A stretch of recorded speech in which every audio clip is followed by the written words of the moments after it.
We are recording.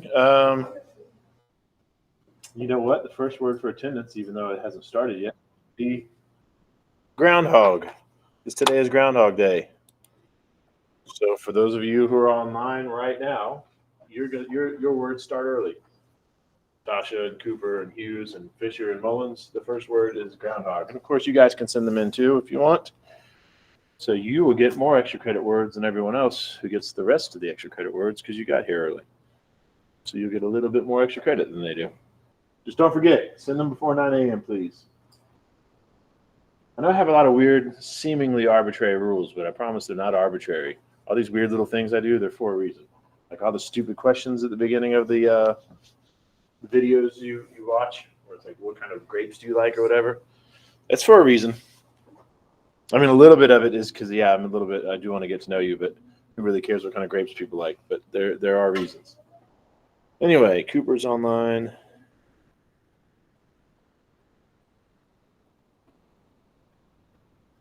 Let's see. We have Abigail, right? Okay. Trying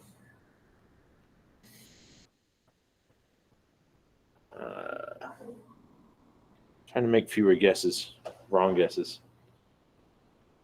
Lewis? Hey.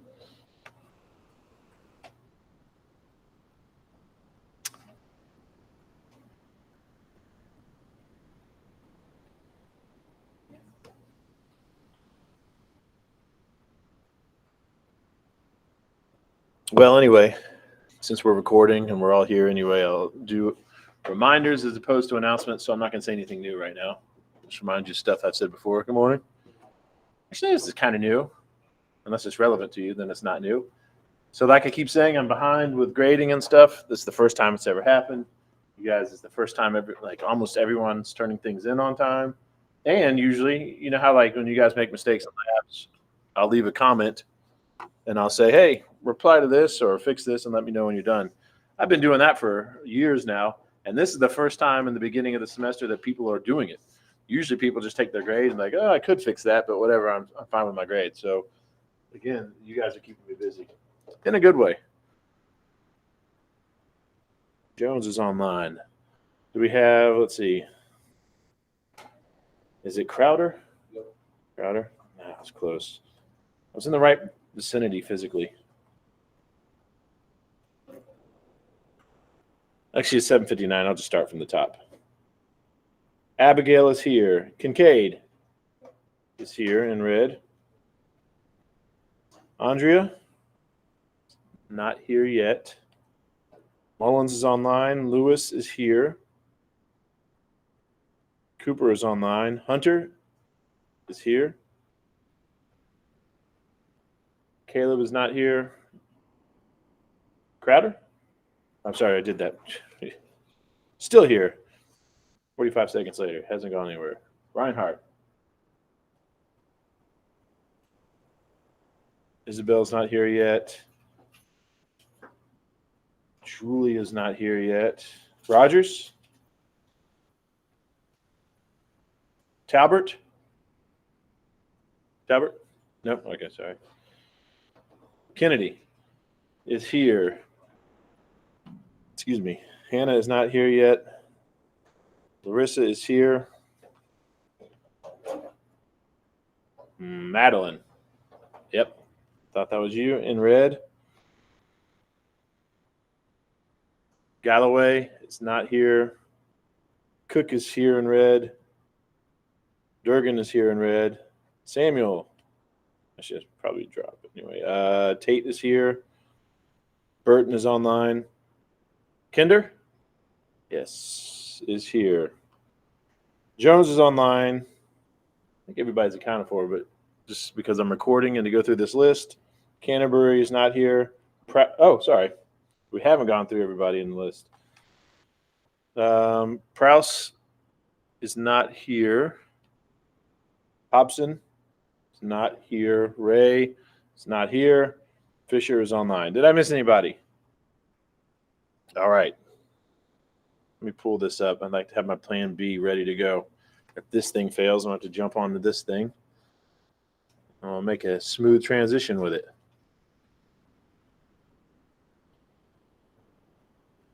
And one more person to add to the list here.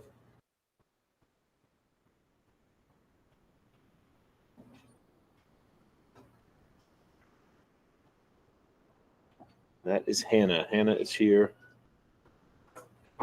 And both Meltons are here.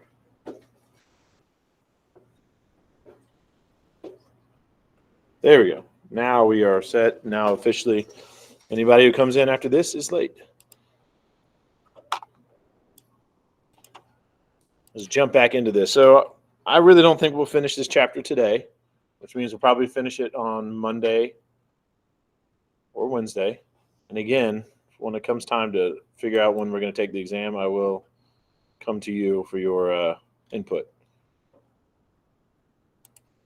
Whatever it is, my goal is to have a 1 week window. So for example, if we do finish this chapter on Monday, then we'll have that discussion on Monday or email discussion and say, do you want to have it this coming Wednesday, this coming Friday, or next Monday? Does that make sense? So hopefully I'll shoot for a 1 week window. Another thing, one of your classmates asked about the exam is basically how's it going to work? And I don't know yet. I'm still trying to, I don't make the Moodle. There's someone who makes the Moodle, and I tell them what I want on it. And what I'm trying to do is get the exam to be on Moodle. So right now the exam is on Google Forms, like the study guides. For those of you who have done the study guides, it's just like that is what it is. So hopefully I'll get it on Moodle. If we can get it on Moodle, then you'll just have a 1 week window to take it. You can just open it up whenever you want, and you'll have 50 minutes to take it from the time you open it. If we don't do that, then we're all going to have to come in here with your computers, and you're going to open up your exam, and you're just going to take it online, but we'll all be here together. Does that make sense? All right. Good enough for now. We'll talk more about it as the time comes. Does anybody have any questions before I jump into the lecture? I might do a few more announcements after the class if anybody wants to stick around for it, but you don't have to. It won't be announcements. It'll be more like reminders. Anyway, we are talking about biological molecules. The 4 big categories of biological molecules that we're talking about are proteins, carbohydrates, nucleic acids, and lipids, right? And the first one we started talking about was carbohydrates, and that's what we're talking about now. I'll leave that open. Why not? Yeah, so we're talking about carbohydrates, and let me back up. This is where we left off, right? We were talking about how animals use carbohydrates, how plants use carbohydrates. The first word for attendance I'm going to underline right here. Well, I tried to. Of course, it did a few, so let me try to block it off. There's the first word for attendance. Well, technically, it's the second word, but for those of you who just got here, don't worry about it. The people who were here early are just getting a little bit more extra credit than you. But if you did come in late, make sure you do email me to tell me you came in late. Anyway, this is where we left off. We're talking about carbs. We're talking about how they're important for animals, how they're important for plants. If you want to, for independent work, you can look up other stuff. That's not much, right? What about the other living organisms? How do bacteria use carbohydrates? How do fungi use carbohydrates? How do protists use carbohydrates? I think of all the kingdoms of life. Look that up. How do they use carbohydrates? Because we don't talk about animals and plants. There's so many other kingdoms. Anyway, here we go. What you need to know, let me remind you of this too. What you need to know, the difference between the different biological molecules is their monomers and their polymers. That's one of the things you need to know. So the monomer of a carbohydrate, and you need to know this, is monosaccharides. You need to know that for the exam. Monosaccharides, I'm just underlining the mono part because hopefully that'll help you remember. Monosaccharides are the monomers for carbohydrates. And of course, we'll get to this in a different slide, but I'll go ahead and tell you now, as you might imagine. In this case, it is intuitive. Monosaccharides is the monomer. The polymer is polysaccharides. So it's nice and easy for the carbs, right? If you just remember saccharides, you're good. What's the mono? Monosaccharide, polysaccharide. Now, monomers, again, monosaccharides are the monomers of carbohydrate. What we mean by their monomers, and you don't necessarily, I'm not going to ask you this, but again, remember, monomers are the things that repeat to make up polymers.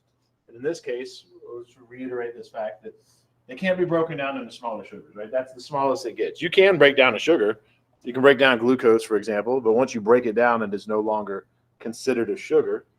Therefore, it is no longer a monosaccharide. All right, so those monosaccharides, that's as small as it can get without being, while still being considered a monosaccharide. As far as we're concerned, they usually end in "-ose", right? It has the suffix "-ose". That's in. I'll put another X through that because I'm not going to ask you that. I won't even ask you this right here, but your book mentioned it, so do I. But yeah, they are categorized by their number of carbons. Can you imagine? Oh, that looks horrible. I hate this computer so much. Anyone want to guess how many carbons are in this one? 3. Great, right? How about this one? 5. Yeah, pentagram. How about that? Good. Yeah, I wasn't trying to trick you, right? So yeah, 3, 5, and 6. Those are just examples. Your book talks about it. I'm not going to ask you. If I did add that question, it would be some sort of extra credit question, and I don't usually do extra credit on exams. And you'll see why when we get there. But anyway, some common examples. Again, I'll put it next to this because it's just an example, so you do not need to know examples, except maybe in the study guide, but definitely not on the exam. You find glucose in sports drinks. Fructose, you find that in fruit. Actually, we'll come back to that one. Much later, we'll come back to that one. Anyway, both of which can be found in honey. So glucose and fructose are both found in honey. Again, those are just examples. I'm not even going to take questions for this slide yet because the only thing important for this slide as far as the exam is concerned is that monosaccharides are the monomers of carbohydrates. So here we go. Here's a word that you need to know while we're talking about how glucose and fructose are both in honey. So here we go. Here's something you drew in lab, C6H12O6. And a lot of you had different versions of it, which is completely fine. I don't know if you guys remembered, but I mentioned how there's so many different ways to draw it. But now I'm giving you the word for it. When you draw something or when you have something with different structures but the same chemical formula, that is called an isomer. The same chemical formula, different arrangement. Right? Both of those have 6 carbons, 12 hydrogens, and 6 oxygens. But you can see the double bonds are different, right? So here, it's the last, for glucose, it's the last carbon that's double bonded to the oxygen. And here, it's the second to last carbon. And as you might imagine, the same thing could happen to this carbon or to this carbon, right? And in that case, they would have different names, which is another independent work thing to look up for, look up if you want. What are the other isomers of C6H12O6? You can look them up if you want, but whatever. It's not important. That's why it's independent work.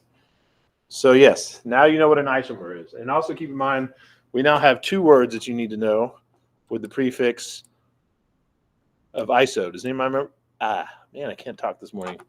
Does anybody remember the other word that you learned that starts with iso that you need to know? And it was in this chapter, iso. Great, it's an isotope, yeah. And to refresh everybody's memory, an isotope is it's the same element, right? Therefore, the same number of protons. Otherwise, it would be a different element, but a different number of neutrons, right? So, in a sense, when you see this prefix, because you're going to see it again in this semester, iso, you should think of same or equal. Something is the same. Something is equal. Anyway, those are just examples. You definitely don't need to know the difference between glucose and fructose. You don't even need to memorize the fact that they are isomers of each other. Just know what an isomer is. Any questions about that side? All right. If you came in late, make sure you email me at the end to let me know you came in late. Glucose and fructose are isomers, like we just said. And again, this is just, the definition in writing. They're molecules that have the same molecular formula, but a different structure. So that's, again, everything I've just said, it's just in writing again. Here's a good example you definitely don't need to know. These are great examples of isomers. And they almost look identical, right? Can you guys see the difference, like how this one's different than that one? What's the difference? Yeah, they're a mirror image of each other. Now, granted, I didn't come up with this myself. I saw it on a show, and I was like, oh, yeah, I'll be damned. But yes, they are mirror images of each other. So you can see the structure is very similar. Remember, like I told you last time we met, there is this relationship between structure and function that we're going to see throughout the semester. And here's another great example of it. So yeah, they're almost identical, which means they have almost identical reactions, almost, but it is slightly different, but big in a different way. So here's what, yeah, there you go. Menthol on the left and meth on the right. And all because they're mirror images of each other, right? One's used for clearing your nostrils, the other one's used to get a high. All because it's one's a mirror image of each other. That's another good thing. Another thing to point out is, again, like I've been saying, a lot of people try to scare you with chemistry and say, look, oh, this thing is only one molecule. This molecule is only one atom away from being this dangerous molecule. Like, who gives a you know what? It doesn't matter. If it's not the same molecule, it's not the same molecule. This molecule is almost identical to this molecule. This one's a lot more dangerous than this one. So don't be scared when someone says, oh, that's one molecule away from being antifreeze. Like, well, it's not antifreeze, thank God, because we have that one molecule. Whatever the conversation may be. Just keep that in the back of your mind when people try to scare you about ingredients. Anyway, again, that's just an example. I'm not going to ask you anything about meth. If you are interested in it, if you download the PowerPoint, there's a little link right there you can click and watch a little thing about that. Anyway, again, we're still talking about the monosaccharides, which are the monomers of carbohydrates. They are the main fuels for cellular work, as we used to know. That's a big one. You definitely need to know this. As far as we're concerned in this class, and there are exceptions, but that's the one we're going to focus on. Glucose is the main fuel for cellular work. Know that for the exam and for the study guide. I'm trying to think about how I'll probably word it in the exam and how it's probably worded in the study guide. What molecule or where do cells directly get their energy? And the answer is glucose. Of course, there's going to be slight exceptions to that, as always. We'll cross that bridge when we get there. But yeah, when you think of cells getting energy, they get it from glucose.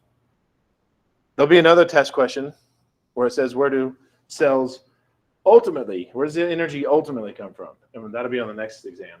But when we talk about that, the energy ultimately came from the sun. Sun energy would hit the plants. Plants turn that sun energy into the chemical energy of glucose. Then we turn that glucose energy into something else, and we'll talk about that next chapter. Anyway, another thing you might know or need to know, you don't need to know it, let me put it next to it. Something you can just keep in the back of your mind is sometimes monosaccharides, when they're in water, they form rings, which is really not important for you non-biology majors and for a 100 level class. But it does make sense in explaining how these monomers are linked together, right? Because again, we're talking about monomers and polymers, so they are linked together. And the fact that they form rings is important to explain that, but you just don't need to know it for your exam. So here's what I'm saying, right? So when you talk about, again, these are the monomers, right? So if we have a polymer, a whole long string of glucoses, for example, it's not like they're going to link up like this. We're not going to have one long string, one long carbon skeleton. Instead, we'll have this ring attached to this ring, attached to this ring, so on and so forth. So for monosaccharides, when they link up, first they form a ring. Not that you need to know that, but some people are really inquisitive, and I don't want you to think, hold on.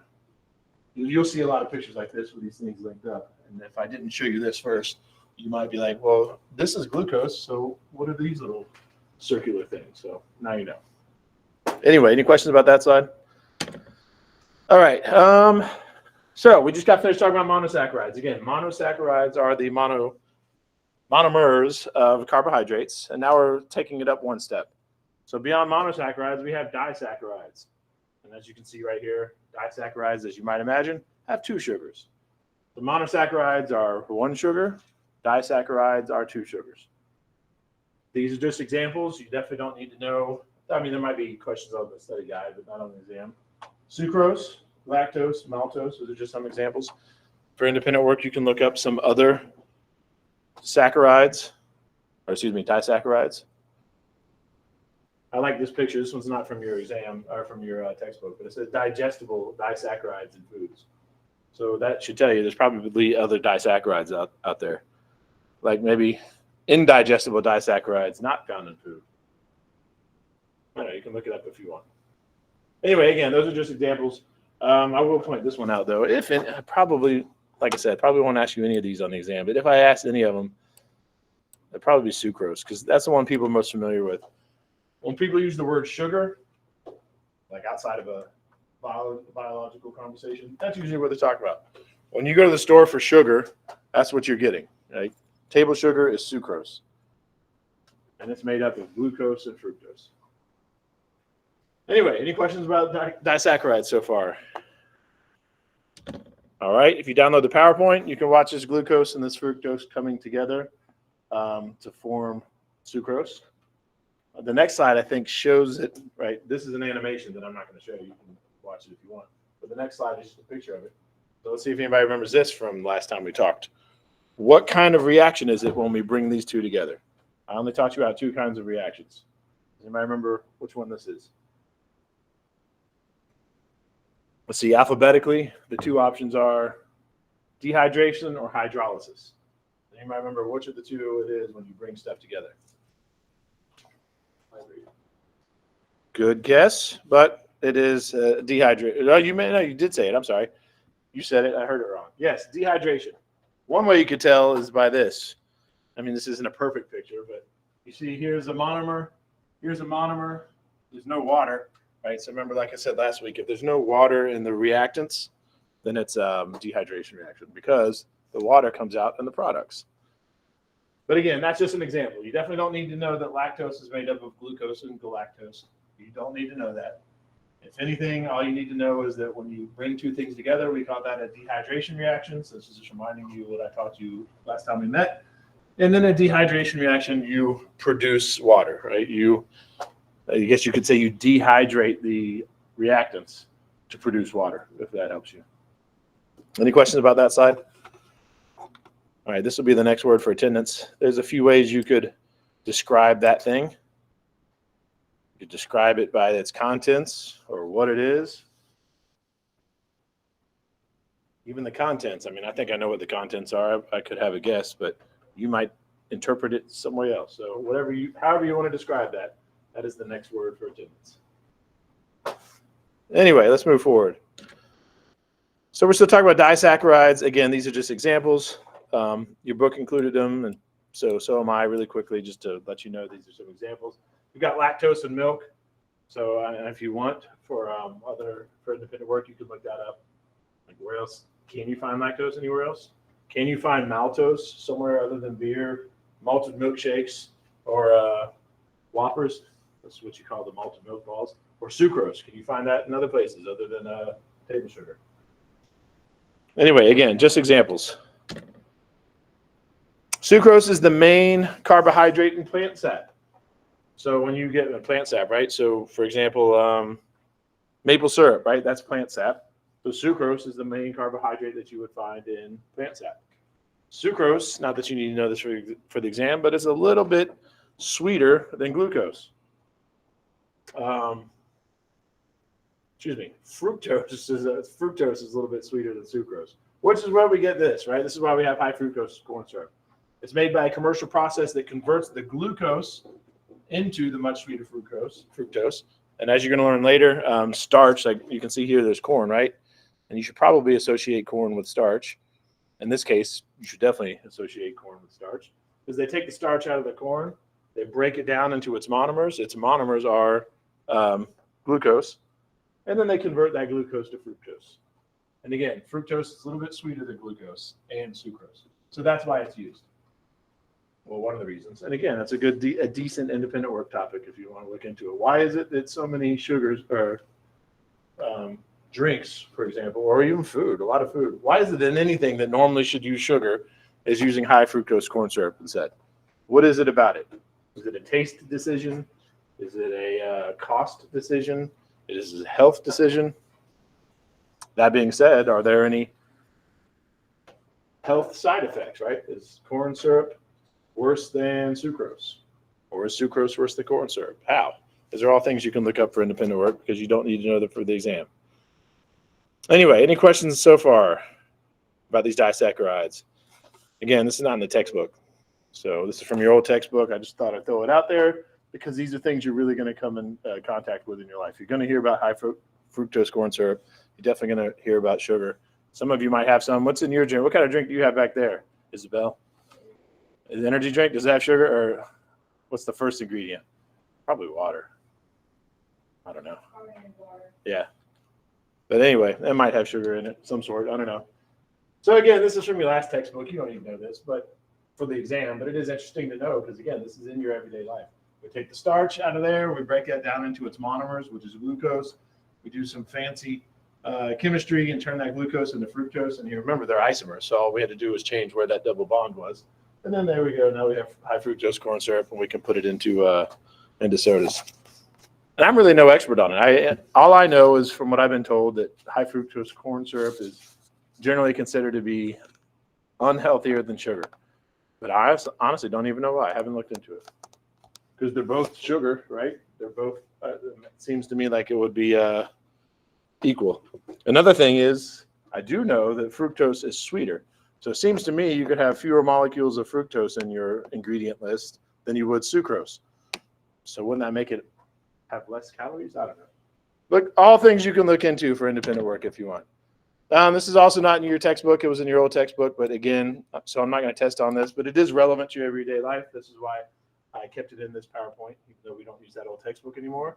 The average American consumes about 130 pounds of sugar per year. I use sugar broadly because that includes sucrose and high fructose corn syrup. It's a major cause of tooth decay and overconsumption, and it also increases the risk of type 2 diabetes and heart disease. Basically, it's empty calories. So none of this will be on the exam. This is a wealth of independent work topics if you want to look into it, though.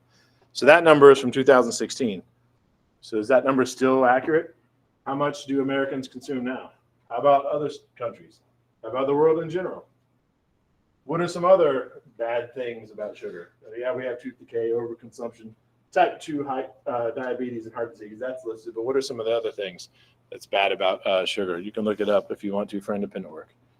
Any questions about this slide that you will not be tested on? All right. Finally, we're done talking about monosaccharides, which are the monomers. We're done talking about disaccharides, which is two sugars. Now we're talking about anything more than two sugars linked together, which is called a polysaccharide. Finally, we got to it. Polysaccharides are the polymer of carbohydrates. Usually, I think when you're not talking in the biology class and people are talking about carbs, when they say carbs, I think this is what people mean, like breads and pastas and potatoes and rice, all that stuff, right? Those are what I think people generally consider carbs. They're complex carbohydrates is the word we're going to use, and that might be the word you should know for the exam, maybe. I don't know if I'll use that. Definitely no polysaccharides because that is the actual term, but they're colloquially known as complex carbohydrates. And again, they are the polymers of the monosaccharides. So now you know most of the big stuff you need to know about carbohydrates. The monomer is monosaccharides. The polymer is polysaccharides. There are a few other things you need to know, but those are the big things. If you forget everything else about carbohydrates for the exam, at least remember those things. Any questions so far about polysaccharides? We're still going to talk about them, but that's it for now for this slide. All right. If you download the PowerPoint, you can see them coming together in a dehydration reaction, right, as always. Now, unlike monosaccharides and disaccharides, remember I said you didn't need to know the difference between glucose and galactose, for example, for monosaccharides. And you don't need to know the difference between maltose and sucrose for the disaccharides. But for the polysaccharides, you do need to know the difference between these three. So this is the only one where I'm going to divide it some more, right? Starch is one of the polysaccharides you need to know. So know that starch is actually, there's other monosaccharides, why can't I draw on this? There are other polysaccharides out there, but we're only going to talk about 3 of them, or maybe it's 4. Again, this is a new textbook to me. The old textbook, we only talked about 3. We might talk about 4 on this one. But anyway, there's a lot more of them out there. We're only talking about a few of them. Anyway, starch, you need to know what it is. It's a long string of glucose monomers. Actually, you don't even need to know that part as far as the exam is concerned, because that bullet point could be used to describe any of the ones we're about to talk about. They're all long strings of glucose monomers. What you do definitely need to know for the exam is this bullet point right here. Starch is used by plants to store energy. So that is the function of starch. It is used by plants to store energy. You don't need to know that you can get it for potatoes and grains, whatever. You can look at that up for independent work if you want as well. Like, what are all the sources of starch, dietary starch, if you want to look that up. But you don't need to know it for the exam. What you need to know for the exam is that starch is one of the polysaccharides. you learned about, and it is used by plants to store energy. And I'll go ahead and tell you now, there's another polysaccharide that is used by plants, but it's not used to store energy. But there's two polysaccharides that we talk about for plants. One of them is starch, and it's used to store energy. Any questions about that? All right, so don't let this confuse you. People get this wrong on the exam all the time. So remember, when we're talking about starch, we're talking about plants. And I think people get confused because they're just so used to thinking of things as a regular human being. So you might think of your diet. So you might get that test question, say, which of these is used for store energy for humans? And you might think starch because you're used to knowing you have to eat starch for energy, but that's not the answer, right? Plants use starch to store energy. Yes, animals eat starch to get energy, but starch is how plants store it. Any questions about that slide? All right. That's what it looks like. Not that you need to know. I'm not going to show you a picture and ask you to identify it, but here you can see these. Each one of these little rings, that's a glucose, right? Glucose, glucose, glucose. You can see how they're all connected to each other in this zigzag fashion. That's what starch looks like at the molecular level. Glycogen. So starch is the molecule that plants use to store energy. Any guesses what glycogen might be? Just think about it in context. If you were teaching something about polysaccharides, first I'm going to teach about how plants store energy. Then I'm going to teach about this thing. What do you guys think this might do? What is it? That's good. I like that. But we're talking about a different molecule. That would be logical how they use it, right? But now I'm asking you this molecule. So we're done talking about starch. Now we're talking about a different molecule. Starch was a molecule. It's how plants store energy. What do you think this molecule is used to do? That's all right. We'll move forward. We don't have time. It's animals, right? So starch is how plants store energy. Glycogen is how animals store energy. So you need to know that for the exam. And you can see this whole structure function thing again, right? You can see how much glycogen looks like glucose, right? It looks, just like starch. It looks like starch, except it has these little branching patterns. It's like starch with extra branches. That's all it is, which makes sense, right? It has a very similar function. The function is to store energy. Of course, with glycogen, it's for animals, and for plants, it's for it's cellulose. Excuse me. For plants, it's starch. So yes, for the exam, that's the most important thing you need to know about glycogen is what's on the board right now. Any questions? All right. Just so you know, and this won't be on the exam. This is not an anatomy and physiology class, but this glycogen is stored mostly in the liver and muscle cells, right, where it's used the most. And of course, again, like I said earlier, glucose is the main source of energy for our cells, right? So we can't use glycogen directly. But when you think about it, each one of these little rings, that's glucose, right? That's what we need for energy. So it's just like a battery, right? When we need energy, we pop one of these things off. Need energy, pop one of these things off, so to speak, right? It's just a bunch of little glucoses, and when we need them, we pop them off, so to speak. Anyway, any questions about glycogen? All right, now another one. This makes things so far it's been easy, right? If that was it, that'd be very easy to remember. Starch is how plants store energy. Glycogen is how animals store energy. Actually, before I move forward to the next one, for independent work, you can look up, again, the other kingdoms that we haven't talked about. How do fungi store energy? How do bacteria store energy? How do protists store energy? We just keep talking about plants and animals. And that'll continue to be the theme throughout the semester. But anyway, the next one is cellulose. You need to know this one. This is the third one. This one's a little bit harder because we talked about plant energy storage, animal energy storage. I just told you we're not going to talk about any other energy storage. So what's left? Well, it's cellulose, and cellulose is used. Well, you don't necessarily need to know this, but it is the most organic compound on Earth. That's a little trivial information for you. And a hint, if it's the most abundant compound on Earth, you got to think about what's the most abundant living thing on Earth. And it's basically plants, right? Let me think. Let me look up here. Yeah. You don't need to know any of this for the exam now that I'm looking at it. I'm just describing it. But this is just some information. It'd be good to know, but you won't ask you these questions on the exam. So this cellulose, I'll show you a picture. It's going to look a lot like glucose. a lot like starch and a lot like cellulose, but it's slightly different. And it forms these cable-like fibrils in the plant cells of the wall. In other words, what you need to know about cellulose, actually, no, I'm not even asked this, but you should associate cellulose with plant cell walls. So the cell walls of plants are made up of cellulose. And we don't have cell walls. Animals don't have cell walls. We only have cell membranes. So this, even though it won't be on the exam, will be important later. Because that, the fact that plants have a cell wall and animals don't, that will be important later. But for this exam, it's not. Another thing to know for your own knowledge is that cellulose cannot be digested by enzymes produced by plants.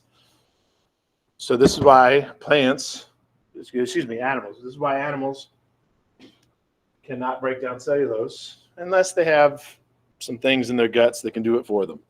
So there are some microbial life forms that live inside of cow guts, for example. This is how cows can eat grass. It's not that they can digest it. They have things living inside of them that can. But anyway, it can't be digested by you, which is actually what makes it good. And this is fiber.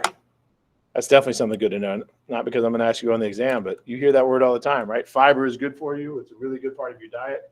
It'll help reduce all kinds of stuff. And now you know fiber is actually cellulose. And in case you didn't know, this is actually why it's good for you, this bullet point right here. The reason fiber is good for you, it's because you can't digest it. So it comes in, your body can't break it down, so you have these long molecules, these huge, think about it, relatively speaking, these molecules are huge because they're not broken down. But because of that, they kind of act like a little cleaner. They come through your digestive system, and they bring all the stuff with them, and that's, you know what I'm talking about. It keeps you regular, so to speak, bowel movements, that kind of stuff. That's why it's good for you, right? It keeps you clean, and that's how it keeps you clean. Anyway, any questions so far about cellulose? All right, I like this too. Again, the common theme throughout the semester. People try to trick you all the time. Now I'm here to tell you fast food is definitely not healthy, so I'm not defending fast food or McDonald's, but I ran across this on the internet one day, and I thought, oh, that's hilarious, because I looked at this, and it jumped out at me. They're saying, what's in your fast food? There's cellulose, right? They got it backwards. There's cellulose in your food, and they're tricking you. Cellulose is in wood, that is true, but cellulose is also in peppers and pickles, in lettuce, right, or onions. Any plant is going to have cellulose. So yeah, your food in McDonald's and anywhere else you eat plants is going to have cellulose, and that's actually a good thing. And yes, cellulose is also in wood. And this is the kind of garbage that people do all the time. They'll tell you something true, two true facts, put them together to make it seem scary, right? Like, and I don't even know about the rest of them for this. Duck feathers and human hair has L-cysteine in it, which is an amino acid. That's probably true. I bet if I were to look that up, which you could if you want, I bet L-cysteine is in a lot of things, including duck feathers and human hair, and probably a bunch of other normal things. But this is how people try to trick you. But again, I'm not defending McDonald's. McDonald's is indeed bad for you, but not for these reasons. And people are gullible. Good God. The more we have social media, the more I realize how gullible people are. And I thought it would be better with internet and more information out there at people's fingertips.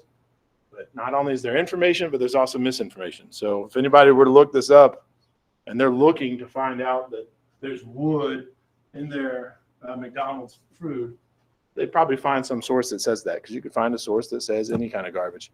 Anyway, any questions about cellulose?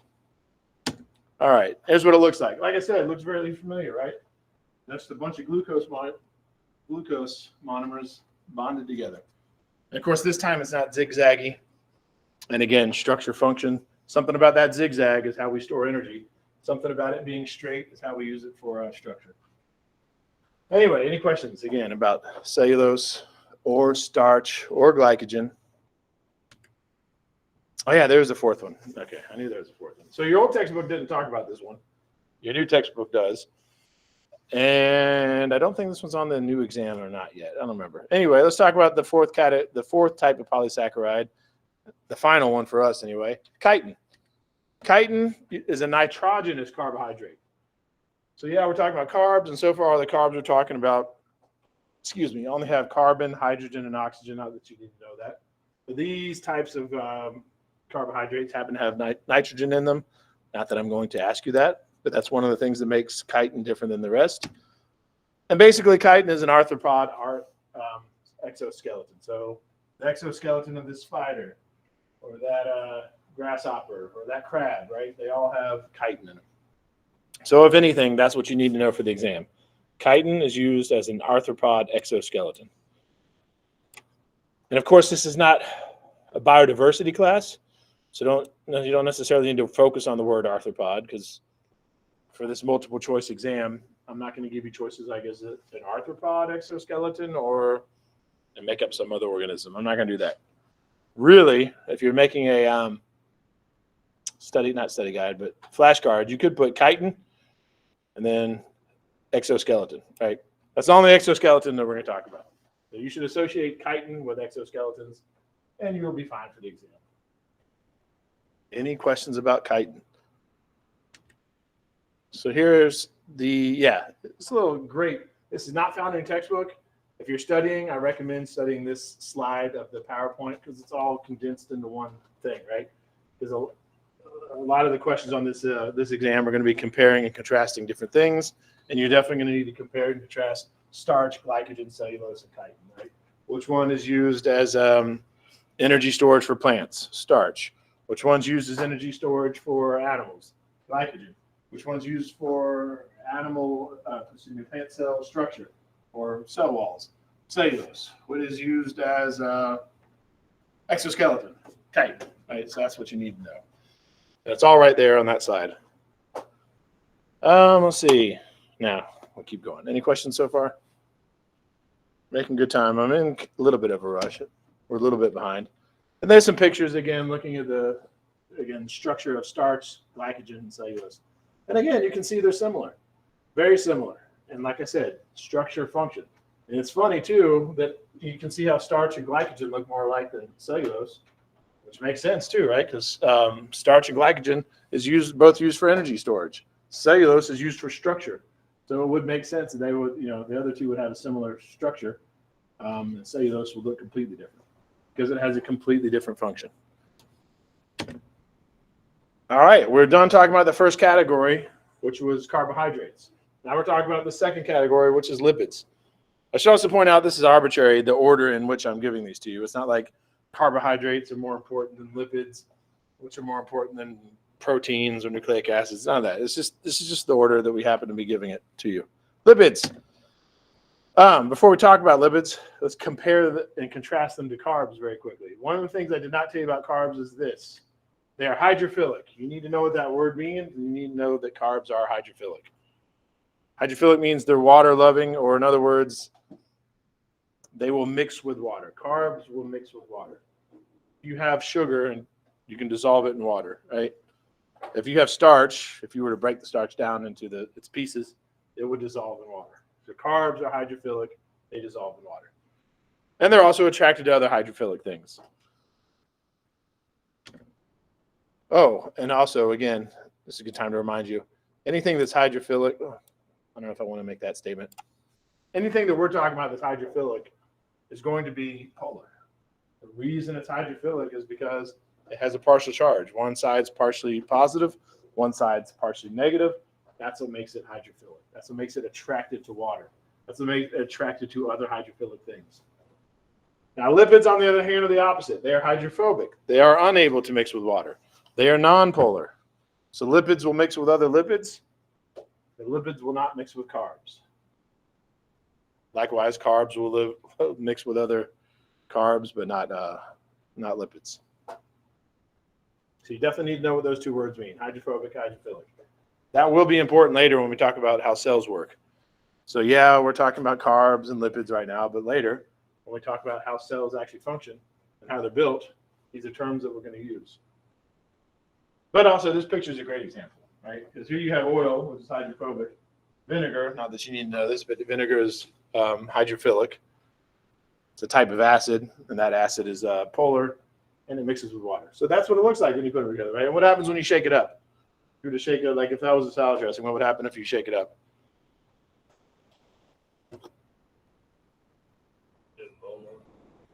Yeah, basically, right? It'll look like it's mixed, but really what's happening is there's little bitty droplets, and they're so small that it looks like it's mixed, but it's actually not at the molecular level. It's what you call emulsified, not that you need to know that. But yeah, if you shake it up, it appears mixed. And I guess as far as your mouth is concerned, it is mixed, right? Because you're pouring it onto your food, you're eating it all in the same bite, and in that sense, it is mixed. But at the molecular level, when you shake this up and have little droplets and it looks like it's mixed, it's not actually mixed.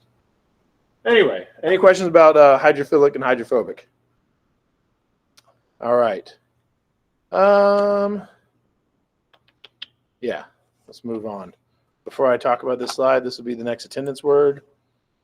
There's the word I would use is very obvious, but you could get creative. There's other ways you could describe that picture. It could be a one-word description. Could be a couple words, whatever, however you want to describe that picture. That's the next attendance words. Anyway, lipids are different from carbs, proteins, and nucleic acids. We already said this basically in a different way. I told you there's macromolecules, right? The macromolecules were carbs, proteins, and nucleic acids. Those are the really big ones. Relatively speaking, lipids are not that. They're not that big, relatively speaking. They're not polymers because they're not built from repeating monomers. They are larger molecules built from smaller pieces, but they're not repeating pieces, right? Like starch, that's a large molecule, and it's only built from glucose, just a bunch of repeating glucoses. The whole thing is nothing but glucoses. Lipids are different. They have different pieces that come together. This is why they're not technically polymers. They are a diverse group of molecules that are made from different molecular building blocks. So yes, yeah, I would say this is mostly for your own knowledge. I'm probably not going to ask you any questions on this, but yes, technically, like when we get to the exam and we're talking about polymers and monomers, what you need to know for the other three types of macromolecules, you don't need to know that for this because there technically are no polymers and monomers. But like this last bullet point says, there are different building blocks, and we will talk about those building blocks. Whoops. So here's the bad news. Just like carbohydrates were broken down into different categories, so are lipids. So the first category that we're going to talk about under carbohydrates, under lipids, are fats. Let me do this really quickly. See if this works. Yeah, so fats, and you need to know this. Or triglycerides. So those are two words. They should be the same for you. Right? When you think of fats, you should think of triglycerides. Oops. And like I said, they're not technically polymers made up of monomers, but they are made up of different building blocks. And you do need to know the building blocks. So you need to know this for the exam. Fats, aka triglycerides, are made up of a glycerol molecule with 3 fatty acid molecules. You need to know that. Most likely, I'm not going to be really tricky and say, is it made up of, 3 fatty acids or 2? Actually, even then, that's not that tricky because it's in the name. That's how it got the tri in the triglyceride, because there's 3 fatty acid molecules.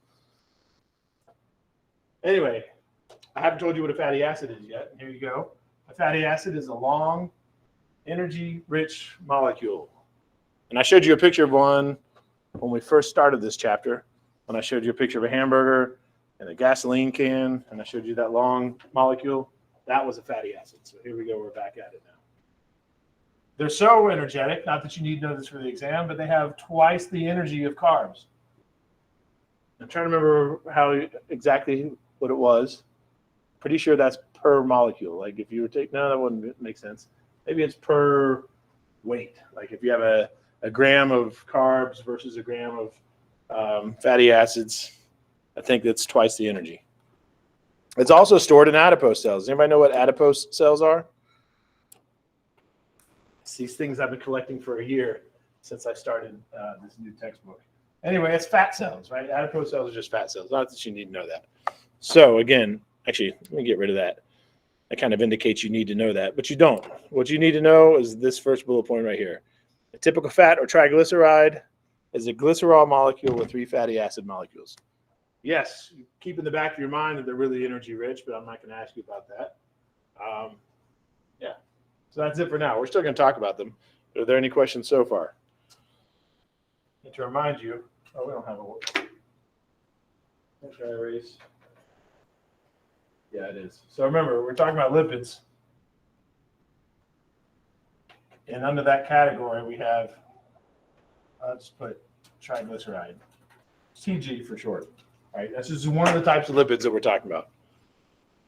All right, and again, it's a glycerol tied up with 3 fatty acid molecules. They come together, and guess what? A dehydration reaction. This thing gets bonded here, this thing gets bonded here, this thing gets bonded here. If you download the PowerPoint, you can watch an animation of that happening. Here's a drawing of what I'm talking about. So again, there's the glycerol molecule. What do? We add the fatty acid to it in a dehydration reaction. There you go. Now, one thing we will talk about here shortly, it's slightly important, is notice how they're different, right? Both of these are straight. This one's curved, kinked, however you want to say it. And this one's also longer than this one. And that's not arbitrary. That actually is going to be important here in a second. But yes, they're a little bit different. Fatty acids are not equal. Fatty acids are different. They have different shape, therefore a different function. Slightly, because again, it's only a slightly different shape. But we'll talk about it as we move forward. So what do you think the 3 functions of these things are? This picture is a great example of one of them. But when you think about fat, because again, like I said, adipose cells, like the things I've been collecting on my belly, what's the purpose? Why do we need fat? Why does your body, let's just focus on you, humans. What are the 3 purposes you can think of that a human would store fat on their body? Heat. Good. Heat is one thing, especially for other organisms, right? Humans have done a good job of artificially changing our environment, right? It's 70 degrees in here, which is stupid, and like 40-something degrees outside. Good. Insulation. What's another one? There's 2 more, at least 2 more. Good. Energy, right? That's why my body's storing all this fat, because it knows I'm going to run a half marathon eventually again. Got all that energy stored up, ready to go. Good. Insulation, energy, and there's one more, and that's what this picture's showing. Cushion. Yep, that's it. And I might ask you this on the exam, I might not there, but there you go. Energy storage, cushioning, and insulation. That is the purpose of fats, triglycerides. That's why we have them. Also, they make things tasty when you're cooking. But anyway, any questions about this? All right. We're running out of time. Fats are also broken down into, I wish I moved this somewhere else. These are broken down into saturated and unsaturated. I'm sure you've heard those terms before.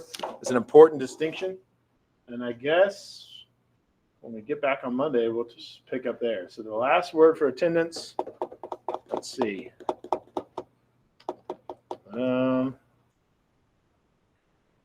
Let's just say weekend, because it's the weekend. Weekend is the last word for attendance. I'll see you guys on Monday. I will be online for office hours if you need me. If you came in late, don't forget to text or email me to tell me you came in late.